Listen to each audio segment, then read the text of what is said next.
Welcome back. Welcome back to Smart Real Estate Wholesaling. Yes, formerly my Empire Pro. I'm the author. My name is Ola. I'm the author of Smart Real Estate Wholesaling. So, I have this question came up. Wholesale real estate is something I started 2005. Okay, my first deal was closed in December 2005. So I know the game like the back of my hand. I also know all the nuances that you can possibly think of. At least if anything that you need to understand the nuances. And this question came up: what ROI should a $500,000 plus a $500,000 fix and flip make? It's a good question. The actual specific question, let me pull it up. Okay, so I'm just putting up some questions from our comment. It says, what total ROI is best for a fix and flip, specifically for higher priced properties with an ARV over $500,000? All right, so where I started from back in the days, where I started for the formula was 65% of ARV minus the estimated cost of repair, right? So everybody can make money, right? And then at some point, some people were peddling around 75%, but what you find as you continue to have experience in the game is that it can vary greatly. Okay, the specific ROI can vary. Now, anybody who wants to put their money in anything, the higher the risk, the more money they want to make, right? Because the downside is greater, right? Greater reward, greater risk. The same thing is true in real estate. It's not really that different. Ideally, for every $1, you want about 6 cents, 8 cents to come back. So even if that's your money is just working, right? And now if it involves your sweat equity, like if you're going to have to show up to an actual project and stuff like that, you want to make a little bit more money, cash on cash, right? So money out of your pocket, you want to make a lot more, right? So, and that's something that you need to pay. You need to understand the nuances in that, and not just a rigid formula of 65% of ARV and that's it. It will really depend. Sometimes you borrow money from hard money lender, you borrow money, private money, and you're injecting them into this project, and the private money lender will need to make money, right? So they want to make money off of their money. So when you say return on investment, we need to understand specifically what you're talking about. You're talking about cash on cash, or you're talking about the cap rate, right? So it depends. It depends.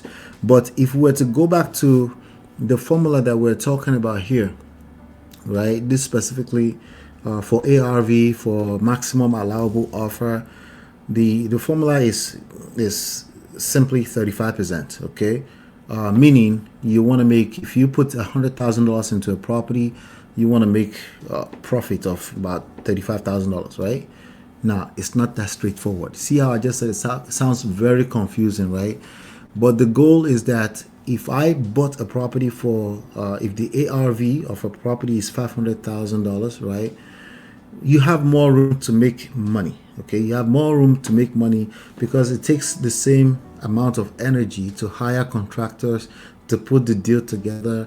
You're probably going to pay a flat rate on closing costs. In certain things, it depends on what part of the net sheet, right?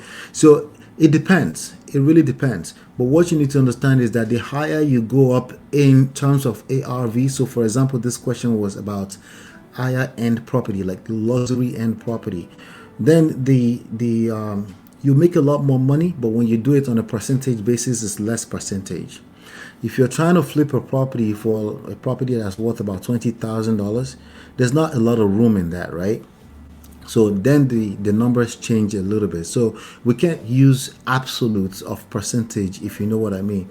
You have to be careful with that. So the ROI that should be, when you say ROI, you're talking about what should be the maximum allowable offer. That's what my guess is. What should you offer on a property that's about $500,000?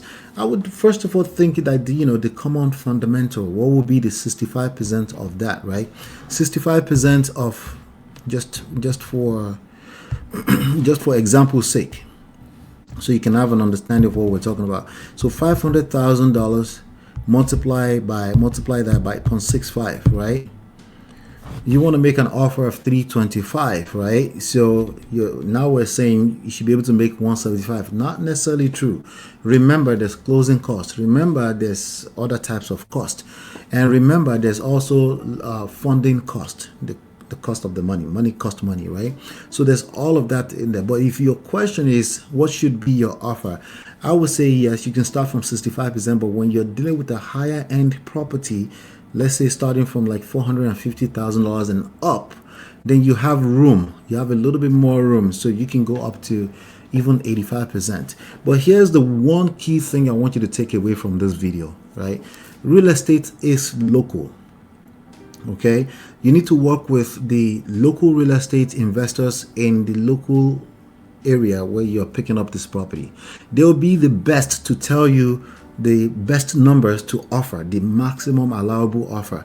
You might just find that in certain parts of the city, they are open to going as high. So this one is saying you shouldn't offer more than 325. Let's say that 325, you have to adjust it for the cost of repair, estimated cost of repair, right? So if the property is going to cost you $70,000 to repair, minus $70,000, right? That's $255. You can't offer more than $255 for a $500,000 property, right? So, but you might just find that in your local city, they're like, no, like that property, well, I know exactly what I'm doing. I can get that property, I can get that work done for $40,000, because they know what the market wants in that area, and they know that they can afford that because they've been doing that for a while. So if you're starting off, let's say you're a bird dog or a real estate wholesaler, and you're trying to figure out, the best thing is to collaborate. It's all you want to be in a position to collaborate with the local investors, because they're the one that will take it off your hands anyway, right? So work with them and say, hey, what would you offer for this kind of property? What is the best deal you would want for this property? And you pick on a few people's brain. You have an idea, right? They might be willing to, instead of three, they might be willing to pay 325, plus a little bit more, because it depends on how competitive the local market is. Because again, real estate, it's local. Okay, so those are three things I think I mentioned there. What do you mean by ROI? It sounds to me that you're talking about the maximum allowable offer, like how much money should a person be looking to make. Everybody should be, at this point in the game, I can tell you one thing that I learned that I wish I knew better in the beginning. It's all about collaborations. Collaborate with other people and make sure that your paperwork are strong. That way no one's trying to circumvent a deal, right? But just collaborate, be open, and be open to conversations, because you're planning to be in this game for a long time, hopefully, right? Minimum 6 months, maybe like 5 years, maybe 20 years. But the game, any game you want to get into, that you, whatever lane you want to, whatever you want to specialize in, make sure that you're in it for the long run. So start collaborating with people. If you're going to be around for a long time, generally speaking, people are not going to want to burn you, right? But they want to do business with you. They want to actually bring you more deals over time. And there's a way that you always add value to the game. So it's not always cash that you had as value to the deals. Sometimes you bring contact, and sometimes I've made money just from linking people together. I've made money from writing a small promissory note, just to make a deal sweeter, and then the money came back plus more later on. There are all kind of creative ways you can make money if you're just open-minded. So again, but to answer the question more directly, the higher the ARV goes, usually the more room to negotiate, right? The more room to make money, which means the return on investment of what you're talking about is the margin can become smaller, because there's enough money to make. If it's $10,000 deal, there's not a lot of money to make. It's not worth people's time, and people usually operate in they have a special way of operating, and the best way to find out is to have a conversation with people in the local market. All right, but anyway, yes. I have 2 free courses on the homepage of this YouTube channel. So go check out the courses. They are very short, they are precise, they go straight to the point. If you're learning the game for the first time, they are absolutely free. Just go to the homepage of this YouTube channel. I think one of them is 7 parts or 5 parts. The other one is like 7 parts. Just go take the courses, and let me know in the comments as you're going through the courses if you have any improvements you would like to recommend, or any questions you might have. If you have any questions, feel free to drop them. I'm coming back now, so we'll start dropping some videos, and hopefully you've been enlightened, educated. Take care, and God bless. Peace.